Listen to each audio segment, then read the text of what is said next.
wanna say mga halik mo na di maintindihan. Parang nahulog na ako sa salitang aking kailangan. Pwede sana pakiramdaman ang naramdaman. Ang puso kong nahihirapan ka ng pakawalan. Mga halik mo na di maintindihan. Parang nahulog na ako sa salitang aking kailangan. Pwede sana pakiramdaman ang naramdaman. Ang puso kong nahihirapan ka ng pakawalan. Sa tuwing ika'y nakikita masayahan, dahil na ng pag-ibig ng iyong mga mata.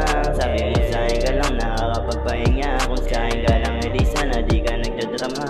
Kaso nga lang mahigpit ako sa'yo, kaya di ka makaalis sa sakit mong natamo. Ako takbuhan mo palagi pero bakit ganito?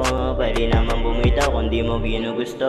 Mahalik mo na di maintindihan. Parang nahulog na ako sa salitang aking kailangan. Pwede sana pakiramdaman ang naramdaman. Ang puso kong nahihirapan ka ng pakawalan. Mahalik mo na di maintindihan. Parang nahulog na ako sa salitang aking kailangan. Pwede sana pakiramdaman ang naramdaman. Ang puso kong nahihirapan ka ng pakawalan. Tinatanong sarili bakit nagtitiis. Di naman ako nasaktan pero alam ko na din kung paano ba kita nakuha. Kasi nga napanis, kaya kahit di mo man ako kayang saluhin. Magturingan tayong dalawa, higit pa sa mga sana ko noon nung di kita kilala. Mga harutan o usapan ako'y sumasaya. Siguro nga ganito nga talaga kapag nabighan. Nilalamig ka na nga ba sa kanya? Ba't pakiramdam ko pag sa'kin bigla nagliliyam? Pag ako yakap mo nawawala yung mga bigat mo, mga nararamdaman na siya ang may pakanan. Now what exactly do you really deserve? Ang freedom mo ang lasa nakahawak sa iyong leg. If I'm the one who's gonna baby, don't you fucking beg. Kung ano man ang meron sa atin, tikom lang ang bibig. Mga halik mo na di maintindihan. Parang nahulog na ako sa salitang aking kailangan. Pwede sana pakiramdaman ang naramdaman. Ang puso kong nahihirapan ka ng pakawalan. Mga halik mo na di maintindihan. Parang nahulog na ako sa salitang aking kailangan. Pwede sana pakiramdaman ang naramdaman. Ang puso kong nahihirapan ka ng pakawalan.